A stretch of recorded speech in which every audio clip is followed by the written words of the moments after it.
জিব্রাইল ফেরেশতাকে আল্লাহ পাঠিয়ে দিলেন। তিনি কাঁদতে কাঁদতে তিনি যেখানে তার শুয়ে রাখা সেই ইসমাইল আলাইহিসসালাতু ওয়াসসালামকে রেখে গিয়েছিলেন, ফেরেশতা জিব্রাইল শিশুটির কাছে দাঁড়িয়ে মাটিতে গুড়ালির আঘাত করেছেন, নিজে অথবা ইসমাইলের পা দিয়ে আঘাত করিয়েছেন। গোড়ালির আঘাতে সেখান থেকে একটি সুন্দর স্বচ্ছ পানির ঝর্ণা প্রবাহিত হয়ে গেল।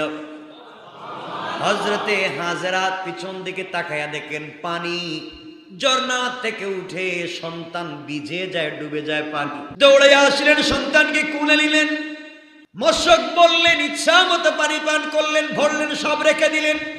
এরপরে বালি পাথর দিয়া তিনি বাউন্ডারি করে পানিগুলাকে আটকায়া দিলেন।